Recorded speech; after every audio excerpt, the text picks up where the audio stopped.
plus sur l'Île-de-France. 13 millions de personnes y habitent. Une région qui, depuis quelques mois, n'a plus vraiment la cote. Tout a commencé l'an dernier avec le premier confinement. Beaucoup de Franciliens se sont rendus compte qu'ils avaient besoin d'espace et de nature et sont partis en province.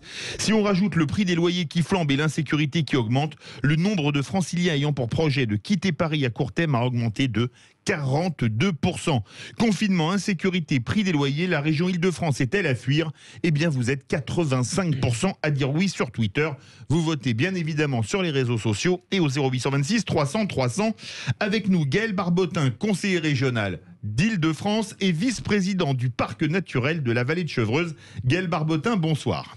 Bonsoir Philippe. Alors, dès la nouvelle du confinement, on va l'appeler phase 3, annoncée hier, on s'est rué sur les billetteries SNCF pour fuir l'Île-de-France. C'est un signe, non? C'est un signe. Quel signe? C'est le signe qu'à un moment donné, on a un traitement de la pandémie, on va dire ça comme ça, qui a été absolument mal abordé, où l'État a été...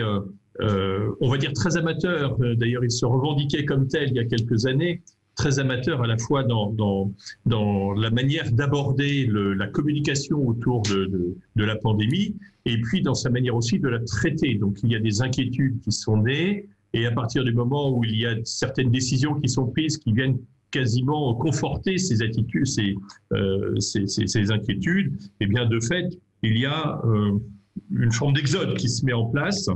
Le président de la République n'avait-il pas dit que nous étions en guerre? Le virus avance, l'ennemi est là et il y a donc cet exode qui se met en place. Mais moi je pense que l'Île-de-France a tellement d'atouts que s'il y a un reflux de population, il y aura après le reflux, il y aura le ressac, il y aura le retour qui se fera. Et je suis extrêmement confiant. Notre région a des atouts magnifiques. Nous avons des institutions régionales qui ont pris à bras-le-corps les carences qui étaient enregistrées par l'État sur le traitement de la pandémie, l'accompagnement économique et social. Donc moi je suis assez confiant, je dirais, pour le futur, même si aujourd'hui l'effet de sidération phase 3 se met en place. Ça ne préjuge rien, je dirais, de l'avenir et de l'affection des Franciliens pour leur région. Philippe Bilger. Moi, à titre personnel, je ne songerais pas une seconde à partir. La maison de campagne, c'est l'horreur. Je ne suis pas bricoleur. Je n'ai pas le moyen de l'acheter. Et je rectifie quelque chose de capital, mon cher Philippe. Je ne suis pas conservateur, mais réactionnaire, c'est très différent. Ah, d'accord.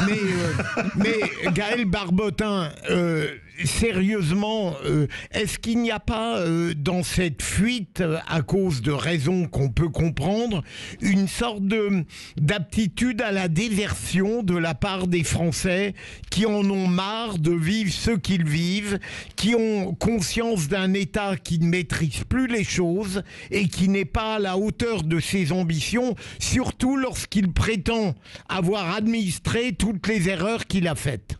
Gaël Barbotin.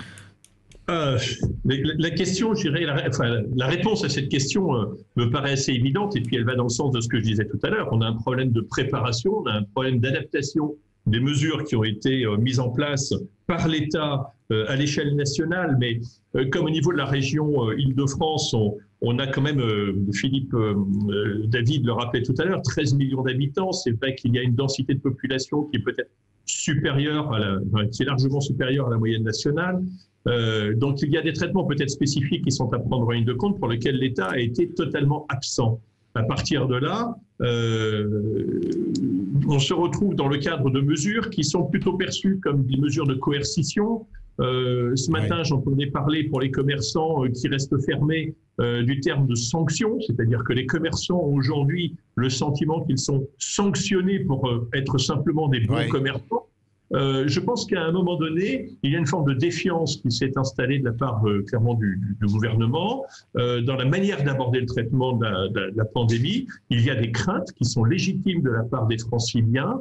Et donc, à partir de là, je dirais des réflexes peut-être d'éloignement qui se mettent en place.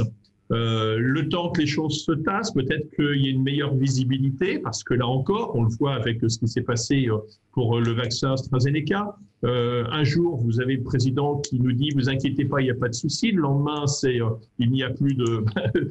sachez que vous risquez fortement d'être sujet à des effets secondaires si jamais vous restez, vous vous faites vacciner. Enfin bref, il y a cette espèce de climat permanent qui donne envie de se retrouver et puis, sur une île déserte. C'est une certitude. Après, je pense qu'il ne faut pas éluder la question sociale sous-jacente, parce qu'en fait, effectivement, si je rejoins aussi ce que disait Philippe Bilger, mais si moi j'habite par exemple demain dans un 100 mètres carrés ou même un 80 mètres carrés à Notre-Dame-des-Champs dans le 6e arrondissement, ou dans un appartement sympa à Versailles ou à Bougival dans les Yvelines, effectivement, j'ai pas envie de quitter la région parisienne. Ça, c'est clair, parce que c'est très agréable et qu'on peut rejoindre Paris, ou quand on est à Paris directement, pour le cas de rue Notre-Dame-des-Champs, par exemple.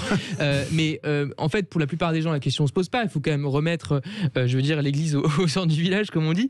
En fait, aujourd'hui, moi, je vois beaucoup de gens, disons, dans les moins de 30 ans, ou même au-delà, les gens n'auront plus le choix, tout simplement, parce qu'effectivement, ils devront partir, sinon ils vivront dans des cloaques, dans des quartiers qui sont très paupérisés, ou où l'environnement est très mauvais, tout simplement. C'est pas compliqué. D'ailleurs, vous savez, moi, j'aime bien coller sur un site internet qui s'appelle Ville Idéale. Vous savez, vous tapez une ville, n'importe quelle ville idéale sur Google, et vous avez un site qui répertorie les avis des habitants au sujet de la sécurité, l'environnement, qualité de vie, transport, etc. Et effectivement, quand on voit ça, on sait très bien qu'il y a beaucoup de villes dans lesquelles c'est très compliqué d'habiter, notamment quand on a une petite surface. Donc en fait, les gens vont fuir, mais il va y avoir une dynamique générationnelle. Et c'est effectivement ceux qui ne pourront pas se payer des logements sympas qui partiront. Ils n'auront pas le choix. Donc c'est pas vraiment une désertion, c'est pas vraiment une forme d'exode non plus. C'est juste une crise sociale. C'est le dernier recours. Gaël Barbotin, je rappelle justement que pour Ville Idéale, c'est la ville où on pourrait avoir la chance de croiser Philippe Bilger au coin d'une rue. Non mais sérieusement, Philippe, est-ce que tout à l'heure, je n'ai pas, en faisant une forme d'ironie, je n'ai pas masqué quelque chose d'important? Il y a peut-être des gens qui partent de Paris et de la région parisienne parce que profondément, ils détestent le mode de vie qu'on y a, l'insécurité qui règne. Peut-être y a-t-il une véritable inquiétude de gens qui partent. J'ai peut-être eu tort de tourner en dérision un peu trop rapidement ce départ majoritaire. Il y a des gens qui ne vivent pas bien à Paris à cause de ces rançons de la quotidienneté. Qu'est-ce que vous en pensez, Gaël ? Ce qui laisserait entendre que, le Covid devient le prétexte ou la bonne raison qui fait que la décision de pouvoir partir en province pourrait avoir lieu. Moi, je pense qu'aujourd'hui, c'est un fait qu'il y a des problématiques qui sont mises en exergue au niveau notamment au travers de certains médias. Je dirais qu'il ne faut pas nier toutes les difficultés qu'il peut y avoir. Moi, je vois du côté de la Porte de la Chapelle, de ce côté nord-est de Paris, le climat d'insécurité, il est permanent. Alors, donc là, il doit y avoir, la sécurité, c'est un domaine régalien de l'État, et je pense qu'il est important pour l'État peut-être d'afficher à un moment donné sa présence forte, de faire en sorte que sur l'Île-de-France, en particulier, comme dans d'autres grandes agglomérations, il n'y ait pas de quartier abandonné, un environnement qui échappe à la République. Donc ça, c'est un premier élément. Le deuxième élément, c'est par rapport à la dimension de l'Île-de-France et de sa capacité de bien vivre qu'il peut y avoir. Parce que certes, il y a cet environnement qui est, qui est à traiter, on va appeler ça de cette manière-là, en termes de sécurité, en matière d'insalubrité, en matière d'aménagement. Mais l'Île-de-France, ça n'est pas que cela. Aujourd'hui, je dirais qu'en même temps, les grands médias, le Chaîne continue, etc., l'Info continue, font des points de focalisation sur ces sujets. Mais oublie que l'Île-de-France, c'est aussi un peu comme on peut le voir dans certains journaux télévisés qui se déroulent du côté de 13h, on va dire ça comme ça. La France des terroirs, il y a en Île-de-France des superbes terroirs. Et c'est pour ça que moi je pense aux parcs naturels sur lesquels je me trouve, assez investi, notamment au regard de la vallée de Chevreuse, mais aussi du parc du Vexin.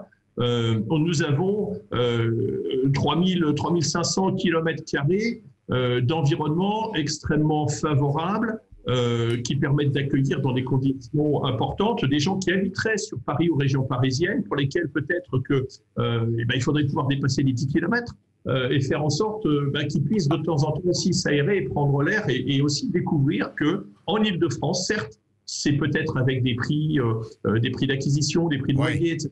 Mais moi, j'ai rencontré des gens qui faisaient des locations de gîtes, par exemple, en Grande Couronne, j'habite en Grande Couronne, des locations de gîtes en disant, moi j'habite Paris, je suis sur Paris, par contre tous les week-ends, je vais dans un gîte où je prends un gîte puis un autre, etc.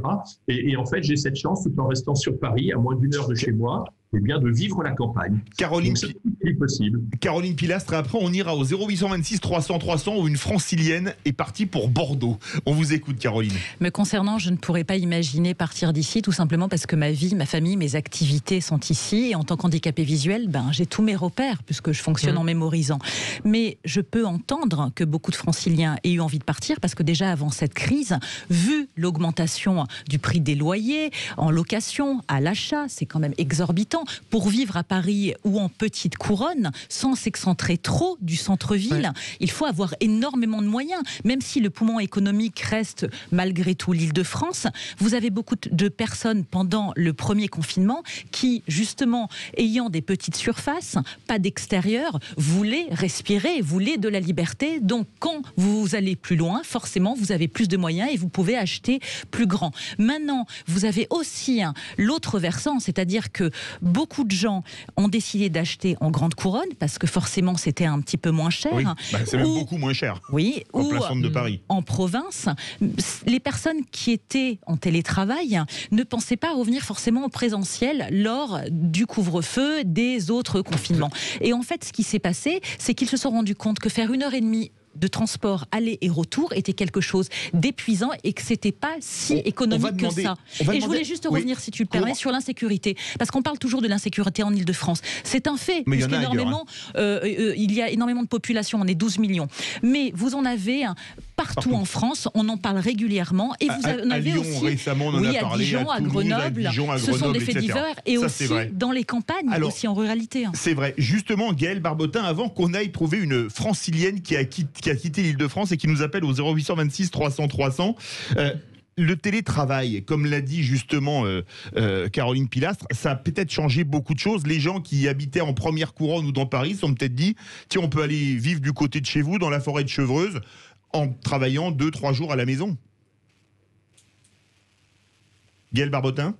Voilà. Les deux problématiques majeures qu'on pouvait rencontrer par rapport au développement économique sur la Grande Couronne, c'était à la fois les transports, les capacités de transport, les transports en commun, d'avoir la possibilité de relier des pôles d'activité, pas de manière permanente, mais en tout cas de manière ponctuelle et de manière aisée. Donc là, l'usage de la route en Grande Couronne, quoi qu'en pensent certains écologistes, c'est une nécessité. La problématique, c'est pas tant la route que ce qu'on peut faire rouler dessus. Donc il fallait aider, et c'est ce qu'au niveau de la région, par exemple, on a pu faire au niveau de certains professionnels, de les soutenir dans l'acquisition de véhicules propres. Et puis la deuxième chose, c'était justement la fibre. La fibre aujourd'hui est quasiment partout. Ça a été et la 4G et la fibre qui font qu'aujourd'hui on se retrouve aussi avec la constitution à la fois, la possibilité pour certains acteurs économiques d'être indépendants à partir de chez eux ou à partir de tiers-lieux de proximité.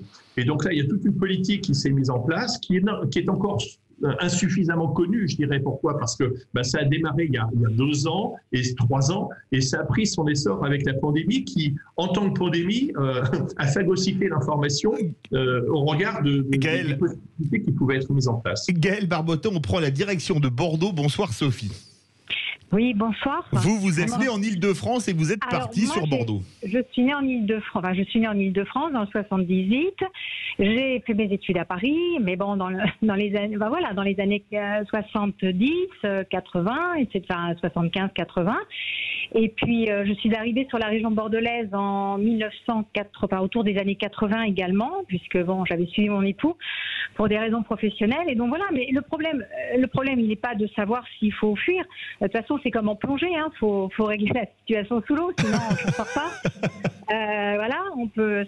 Et je pense que le problème, il est pareil, c'est-à-dire que les prix ont énormément augmenté sur la région bordelaise. Faut pas croire qu'on va avoir un terrain de 3000 m² à Bordeaux pour un prix dérisoire. À un moment donné, il faut vraiment raison garder. Donc on l'a vu déjà, on a vu beaucoup de Parisiens arriver et repartir. Ah oui. C'est arrivé il y a 4-5, je ne sais pas si vous vous en souvenez, mais il y a eu tout un mouvement à un moment donné. Mais quand on voit ce qui s'est construit à Bordeaux, et pour en parler d'insécurité, l'insécurité, elle existe à Bordeaux aussi et de plus en plus. Il faut arrêter de rêver, mais dans toutes les grandes métropoles. Enfin, je pense qu'il faut ouvrir un peu les yeux. Et puis, je pense qu'il fait Voilà. Merci beaucoup Sophie de Bordeaux. On va faire réagir en 30 secondes Gaël Barbotin. Finalement, qu'est-ce que vous voulez répondre à Sophie ? Oui, déjà la première chose, dit à Sophie, dès qu'elle peut revenir en Ile-de-France, il n'y a aucun souci. Il y a des en plus, elle est des Yvelines comme vous, alors. La deuxième chose, parce que j'aime beaucoup Bordeaux, mais enfin, l'Ile-de-France, on a justement, dans une région, on a une forme d'équilibre qui s'est établie, à la fois entre la partie urbaine de Paris et puis sa petite ceinture, et puis sa grande couronne, pour lequel, et justement, et moi je plaide de manière importante là-dessus, les parcs naturels, en fait, permettent de trouver le juste équilibre entre le développement économique, le maintien de la ruralité et la capacité d'accueil de rurbains qui veulent pouvoir découvrir en même temps, on va dire, la vie en plein air, mais pas forcément la vie agricole. Parce que c'est ça aussi la difficulté, c'est qu'on a souvent tendance à confondre la dimension rurale avec les dimensions agricoles. Et à partir de là, il y a quelques... Voilà, on se fait parfois des illusions en disant je vais partir à la campagne, on voit les vaches, etc. C'est plus compliqué que ça. Merci beaucoup Gaël Barbotin, conseiller régional d'Île-de-France et vice-président du parc naturel de la vallée de Chevreuse. Au début du débat, vous étiez, ça a pas mal voté, 85% à dire oui, l'Île-de-France est à fuir. Et bien maintenant, vous n'êtes plus que 84%. Mais manifestement, les auditeurs de Sud Radio ne sont pas très parisianistes.